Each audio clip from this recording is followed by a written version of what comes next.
ത്രിയേക ദൈവത്തിന് സ്തുതി. വലിയ നോമ്പിൻ്റെ 14-ാമത്തെ ദിനം. കാൽവറിയിലേക്കുള്ളതായ നമ്മുടെ യാത്രയുടെ 14-ാമത്തെ ചവിട്ടുപടിയും നാം ചവിട്ടിക്കഴിഞ്ഞു. ഇനിയും നമുക്ക് യാത്രകൾ ചെയ്ത് തീർക്കുവാനായിട്ടുണ്ട്.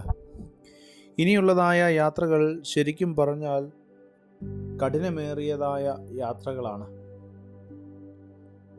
മറ്റുള്ളവരെ സ്നേഹിച്ചും മറ്റുള്ളവരെ കരുതിയും മറ്റുള്ളവരോട് ക്ഷമിച്ചും കൊണ്ട് ചെയ്യേണ്ടുന്നതായ യാത്രകൾ. ആ യാത്രകൾ നമുക്ക് അപ്രകാരം ചെയ്യണമെങ്കിൽ അത് ക്രിസ്തുവിനോട് ചേർന്ന് നടന്നുവെങ്കിൽ മാത്രമേ സാധ്യമാകുകയുള്ളൂ.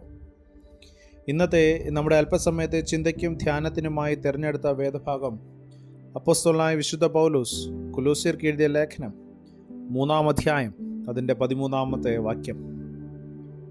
Letter of Paul to Colossians chapter 3 verse 13. ഒരുവനോട് ഒരുവന് വഴക്കുണ്ടായാൽ തമ്മിൽ ക്ഷമിക്കുകയും ചെയ്യുവീൻ. കർത്താവ് നിങ്ങളോട് ക്ഷമിച്ചതുപോലെ നിങ്ങളും ചെയ്യുവീൻ.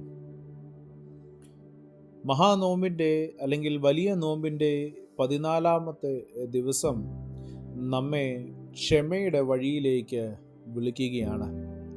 ഈ വലിയ നോമ്പ് ക്ഷമിക്കുവാൻ നമ്മെ പഠിപ്പിക്കുകയാണ്. ക്ഷമിക്കാത്ത ഹൃദയം ആത്മാവിനെ ഭാരപ്പെടുത്തുന്നതാണ്.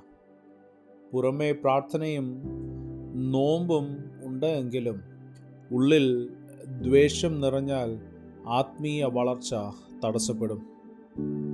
ക്ഷമിക്കുക എന്നത് തെറ്റിനെ ന്യായീകരിക്കലല്ല, പിന്നെയോ അത് ഹൃദയത്തെ മോചിപ്പിക്കലാണ്. കർത്താവ് നമ്മെ അനവധി പ്രാവശ്യം ക്ഷമിച്ചു. നമ്മുടെ പാപങ്ങളെ നമ്മോട് ക്ഷമിച്ചു.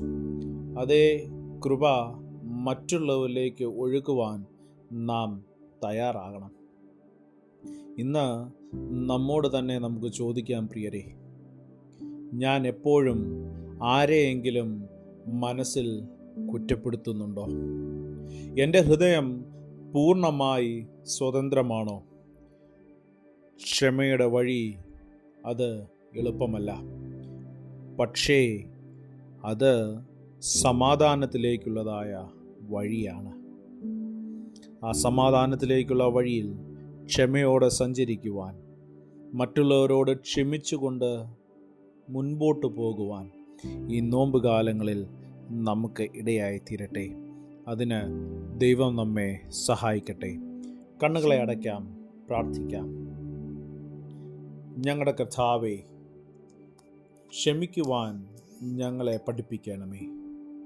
കരുണാനിധിയായ കർത്താവേ, അങ്ങ് ക്ഷമിച്ചതുപോലെ മറ്റുള്ളവരെ ക്ഷമിക്കുവാൻ, മറ്റുള്ളവരോട് ക്ഷമിക്കുവാൻ എനിക്ക് ശക്തി തരണമേ.